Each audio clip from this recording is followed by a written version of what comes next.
Hello and welcome to Chapter 5, Measurement, Measurement, Measurement. So, if you had two people and they each ate 3 apples, it's easy to say that 6 apples were eaten. Two people ate 3 apples each and a total of 6 apples. Our measurement tool is quite accurate.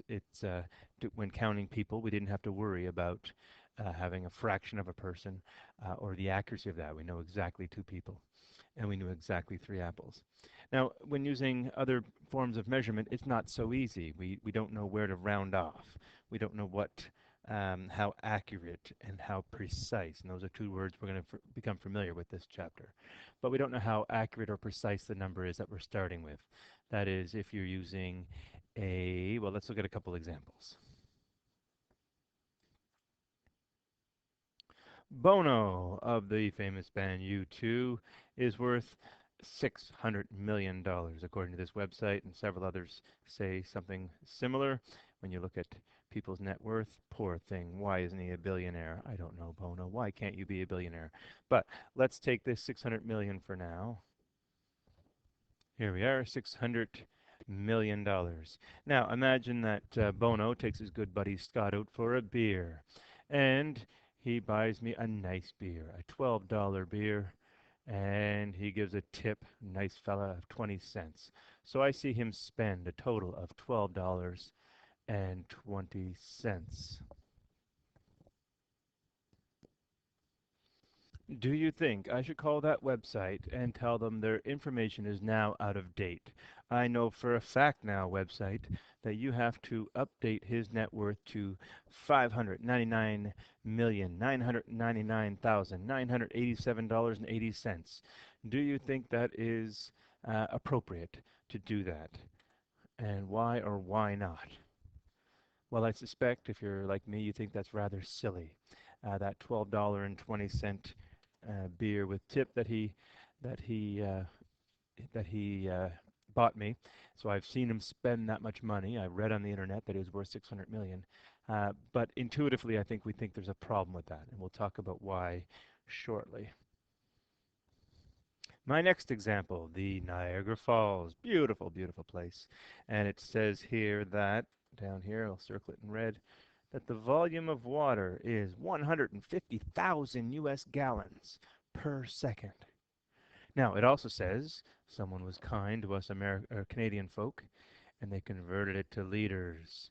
And it says 567,811 liters per second. Now, do you think that the person who wrote this knows for a fact that it is not 810 liters? What about 812 liters? Hmm, curious, isn't it? How confident are they in the fact that it is 811 liters? We'll talk about that soon, too. And my last example, I drive from Halifax to Sydney. It is 422 kilometers according to my car's odometer. So that's from my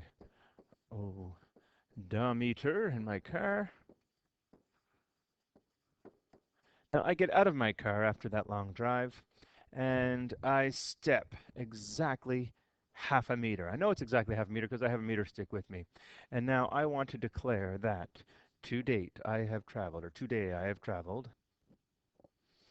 Well, let's first convert the 422 kilometers to meters. 422,000 meters. And I stepped half a meter, so that's 0.5 meters. Is it reasonable for me to say that, oh, I know for a fact I have traveled 422,005 tenths of a meter? Does that seem reasonable to you? And if not, what's the problem with all of these examples I keep giving? Well, let's talk about it for a second then. The problem with this first one is the precision. I don't have confidence in this first number, in Bono's um, income. I don't have, or his net worth. I don't have confidence in anything past this 6. See all these zeros? I don't really have confidence that, well, is it really exactly $600 million, or is it 642 million maybe, or 600 million $489,227. Who knows exactly with that confidence how much Bono is worth? So that's what makes this really silly. We know exactly, we saw him spend, we know the precision of this number. The precision of this number is right down to here. It's right down to the cent. So we know that. But the problem with this is that the precision of this number, that is his net worth, is only good to here. It's only good to the hundredths hundredths million. So we don't have the precision. We don't have a tool, or only his banker would have a tool to measure the precision down to the dollar, let alone the cent. So we don't have that precision when we're measuring his net worth. The tool that is the guessing work of the internet that is looking at total assets of Bono, it doesn't have the precision to go any closer to a dollar than this 6 here, which is quite far from a dollar. So that's the whole problem with this. Our answer down here is only as precise as our least precise, which is this one, our least precise number that we started with. So that's why I think intuitively we know that is silly to declare this $599,999,987.80. It's silly to declare that, but this is the mathematical explanation of why. It has to do with the precision of each of these numbers. Now with the Niagara Falls example, we started, or the people who did the research, they had, and I'm just doing a little guessing here. This is what I think happened. They knew that it was 150,000 gallons per second, or that's the amount that they had measured by some measurement that they had. Now what's silly about that page is their declaration, their statement that it is uh, equal to 567,811 liters. Now, I say that's silly because the conversion rate is 3.785, this number right here. That is how you convert gallons to liters, and that's what someone did, clearly. They multiplied um, the 150,000 gallons, and they multiplied it to liters to find out its equivalent in liters. Now, the problem is they didn't round it correctly. That is, this number, 800 and ending in 811, um, seems to indicate that they have confidence that it's 11, not 12 or 10. And they shouldn't, and they don't. So they should have rounded that number off much better than they did. They just chose to round it off at the nearest whole number, that is 11, when they did the multiplying there. And I would argue that they made a mistake when they did that. And we'll talk about that. And it's referred to as the accuracy. And yes, I've used two different words so far, which seem to mean the same thing, but there is a fine difference. We're talking about accuracy when it comes to multiplying. Incidentally, accuracy also applies to dividing, and the precision applies to adding and subtracting, and we'll talk about the difference shortly. So the accuracy of this number here is much less accurate than this. So we had these two numbers multiplied together, and we should have reported our answer, that is the one in the red here, we should have reported it with the same level of accuracy, the same amount of confidence that we had in the 150,000 gallons, not the confidence that we had in the 3.785412. So that's the problem there. We'll explore the math a little further. And we get to our driving to Sydney example, and that too is adding. So accuracy or precision, make up your mind. Come on, come on, come on. Which one is it? It is precision. That's right. Precision pertains to adding and subtracting. So this is an adding question, and so it has everything to do with precision. The precision of our one step is quite precise. It is precise down to the tenth of a meter.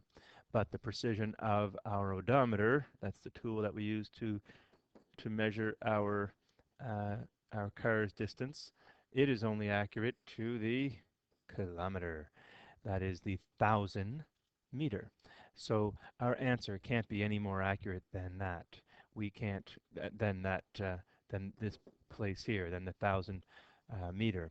We can't with any faith or any confidence report our answer down to the tenth of a meter. Now, in order to figure out accuracy, we have to become familiar with these things. What are they? Significant digits. Some people call them significant figures, and the cool people say sig figs. Significant figures shortened sig figs. All right, so accuracy, a little reminder, it has everything to do with multiplying and dividing. Precision has everything to do with adding and subtracting. And in order to do both of these things, or all of these things, adding, subtracting, multiplying, dividing, understanding accuracy and precision, we need to understand significant digits. I'm reading directly from your book here on page 266. Every measuring instrument and every person making measurements has limitations. Measurement numbers, numbers used in technical work and in the trades, have a built-in uncertainty. This uncertainty is not stated explicitly, but is expressed by the number of digits used to communicate the measured information. So, of course, it's saying that we can't have 100% confidence to the infinite decimal place on everything we measure. We're only as accurate and precise as the tool that we're using. So, we have to, when we're performing calculations, we have to, with measured numbers, we have to know that we can't have full confidence, that we have to round at some point. All right, so in order to understand this, we should understand the three rules of significant digits. So rule number one refers to non-zeros. That is a number like 421 or 326.42. Well, we have to figure out how many significant digits are in each of these. So in this first one, we say there are 3 significant digits. In the second one, we say there are, tick, tick, tick, 5 significant digits. That is, we are counting, according to rule number 1, anything that's a non-zero is automatically a significant digit. And that's what we're going to do with a lot of these is count how many significant digits are in the whole number. And it won't always be that every one of them are significant. But rule number 1 does say, like this, non-zeros are significant. The next 2 rules, as promised, there are 3. The next 2 rules have everything to do with zeros. Rule number 2 talks about when they are significant. So I shorten it out. 2a says between zeros are significant when they're between other significant numbers, such as this one, 4002. We are going to count the number of significant digits. We know that the 4 is and the 2 is because that's in rule number 1. But this rule says that indeed these zeros are significant because they are between other significant digits or figures. So we'll declare that this one indeed has 4 significant digits. Let's have a look at another one. In this case, 3012 decimal 409. In this case, we count the significant digits. According to the first rule, there are, that's right, 5 of them.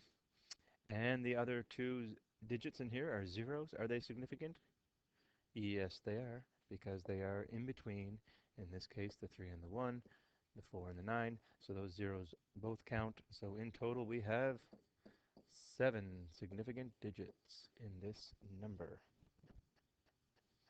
Part B says that any 0 to the right of the decimal, and I'll write that down, right of decimal, is significant. Again, rule number 2 is talking about all things that are significant.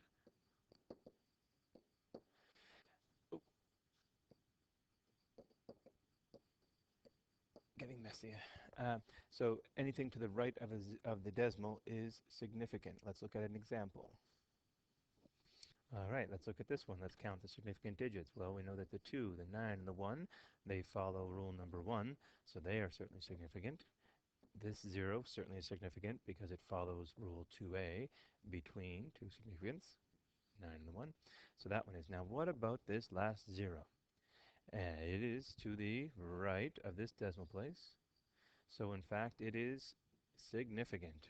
So we have a total of 5 significant digits here. And the last one, there's this little thing called an overbar. And an overbar tells us that it is significant. So sometimes you'll see a number like this, 270,000, and there's an overbar over this 0.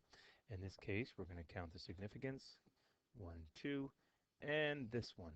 Now finally, we get to see some examples of ones that are not significant. Those three are not. They don't fit any of our rules that we've learned so far, so I'm safe declaring those non-significant. So in this case, we have 3 significant digits here, the 2 and the 7, because they follow rule 1a, or 1 I should say, and the 0 here because it follows rule 2c, and that is anything with an overbar. And so the overbar is used by the author who's writing that number because he or she knows that they measured down to, in this case, the thousands position, and they have confidence that it just happened to land on 0.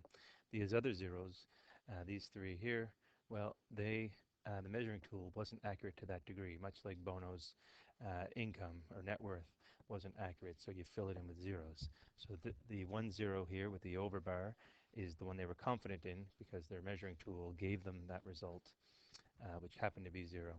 And the other ones were filled in because I didn't have a tool that measured to that degree of accuracy. All right, so to recap, we had rule number 1. I just rearranged it over here to the left, and that has to do with non-zeros. Rule number 2 has to do with zeros that are significant. Zeros are significant, and there's 3 examples of when they are. Rule number 3 now that we're on here talks about when zeros are not significant, and there's only two times. All right, the first one, we've seen examples of this. It's that they're not significant when they're to the right of a whole number before a decimal. Now your book uses the word whole number. Let's look at an example of what they mean by that. Much like Bono's income, I keep saying income, it's really net worth. It says that all of these zeros are not significant. So Bono's net worth is reported to 1 significant digit as we saw it. The other example we saw of it down below or previously was this one. So we know this one is only accurate, or excuse me, the significant digits are still only 3, and we declared that these were not, and that follows this rule here because these are to the right of the numbers that the whole number, which was 270. The overbar in this case told us that the person measuring was accurate to including that first 0, this one here. So the other ones are not significant, and that's what this rule is telling us, is that anything before that or anything after that to the right, any zeros, we do not have confidence in. Now let's talk about making a little change to this though. What if Bono's banker called you and said, oh no, in fact it's true, he's actually worth $600 million and 1 cent. Well, by putting this 1 in here, the banker, who was probably the only person who could do this, his chief accountant, is now giving us confidence in all of these numbers because this 1 here is significant according to the first rule, right? Non-zero numbers are significant. And every 0 between significant numbers, we knew the 6 was, now we know the 1 is, so now we have confidence in all those numbers. So now we say the number of significant digits in this are 14. If this were the case, if it were, I can't imagine that would ever work out this roundly, but that's what random, or anyway, it could be, as silly as it may seem, that an accountant or a banker came up with this number. This decimal and 0, 1 is now telling us that the person reporting this number has confidence down to the penny of Bono's worth. So now we could, in fact, do the math uh, subtracting the amount of that beer. So that makes all the difference in the world. That changes those zeros from insignificant to significant. And we go from having one significant digit, the 6, to 14, because that decimal 0, 1 indicates to the reader that the author, the banker in this case, has confidence all the way down to that penny. But the reality of that question is there really is one significant digit because nobody reported it down to the penny, but rather they reported it as 600 million. So it still is one significant digit because we do not have confidence in any of these digits. So it's one significant digit for Bono's net worth as reported on the internet, which is always true. All right, and the last rule, this is it, I promise. Rule 3b says that zeros are not significant when they are to the left end of a number. Now, the book says left end of a number. I like to think of it as left end of the significant digit. Let's look at a couple examples. This first one here, well, let's count the significant digits. We know the 1, the 7, and this 1 are significant because of rule number 1, non-zeros are always significant. We know this 0 is because it's in between the 7 and the 1. But this one here, in fact, is not significant. So we say this number here, that is 1701 10,000ths, it has 4 significant digits. This next one, we can quickly say that the 2 and the 9 are significant, and then we discount. That is, we say this one is not, nor is this one or this one. And that's what this rule is showing us, that anything to the left of the other significant numbers that isn't between, of course, the between still counts, but this one is anything to the left does not count. So in this case, it is 2 significant digits. So these are your rules. They are highlighted on page 266, 267, but here they are here. Rule number 1, rule number 2, A, B, and C, and rule number 3, A and B. So have a look at those. Now, the book will have you, and I'll have you practice several examples of just figuring it out, just looking at numbers like this and figuring out the number of significant digits. And we'll talk about how that applies to math in a second. And the next tool that we have to figure out is declaring a number's precision. Now, precision has to do with where the last significant digit lies, the one farthest to the right. So you have to find your significant digit farthest to the right. In this case, it is this one. In this case, it is this one. Maybe I'll underline them. And in this case, it is this one. And then you have to tell which place in the number line that is, according to our numbering, or excuse me, our naming that we learned in a previous chapter. This one here is in the hundredths position. So you'd say this number, A, 2 and 1/100ths, is accurate to the hundredths. Seems pretty okay here. This one is the ones. You'd say 201 is accurate to the ones. And this last one, 2010, you'd say is accurate to the tens. So each time you found the last significant digit that is farthest to the right and declared how precise it is according to that digit's placement. So back to Bono. We can say the accuracy of this, it's accurate to one significant digit, and it's precise, that's accuracy, and it's precise to, and then we have to find the last significant digit to the right and tell us where it is. That is the 100 million position. So that's how precise it is. So let's talk about multiplying and dividing. When we multiply and divide, we have to do the multiplying and dividing as we would normally. And so this case, 2 and 417 thousandths times 3 and 2/10ths is 7 and 7,344 ten thousandths. So that's our answer. But we have to ask ourselves now, how do we report this answer?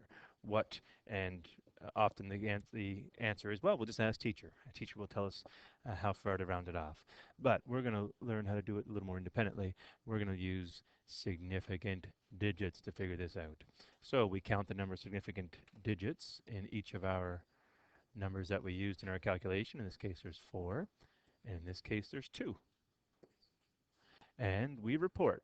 We figure out which of these is less, and of course that's the 2. And we report our answer with 2 significant digits. So in this case, we are going to cut it off right here, and we're going to report it's 7.7, and whatever the measurement is. We don't know if it's inches or centimeters or anything, but that's how we decide where we're going to round off. So it's that simple. When multiplying and dividing, you do it just this way. You count significant digits, 4 in the first one, 2 in the second one, and the lesser of the two. And that's because you have this much confidence. You only have the amount of confidence that the number with the least significant digits gives you. So that's the one you use when reporting your answer. When adding and subtracting, we use precision. And as we said about precision, you have to figure out which the last significant digit on the right-hand side, and you have to tell where that is. Well, in this case, the 3.2, the 2 in this case, is in the tenths position, and the 1 in this case is in the hundredths. So we can only report our answer to the least precise of the two, in which case is the tenths. So even though we can do our math, 1, 1, 3, we still do the whole math. We count every number when we're doing our addition, including this one. But when we come to report our answer, that's how we decide where to stop, where to round. So we're going to report the answer for this one as 3.1. Let's look at another example. And of course, I put another one in for you. The keen observers who were paying close attention, you saw the mistake. You know it's 6. 6.1 is the answer. Nice catch. And in this one, we do our subtraction, same thing. And after we do our subtraction, we want to find out where to round. We look at, wait a second.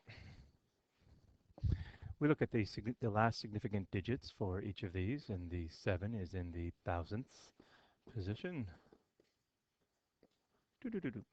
And the 6 is in the tenths. And so it's this one that we know we can't record our answer any further than that. So that's how we know how to round. We use the 9 and the 7 in our calculations, but then we round after the position, the tenths position, based on this. And that has to do with the precision. So in this case, we're going to report our answer as 2.3. The 9 will still influence the 2. It'll round it up. And so but it rounds it up to 3, but we report our answer as 2.3 because we don't have any more confidence in the precision of our answer than we do in the least precise of the numbers that were in it. So that is our intro to Chapter 5, Measurement. Do come to class. This is only a start. We need in class to build on all of this. Do come to class and we will get smarter and wiser with measurement.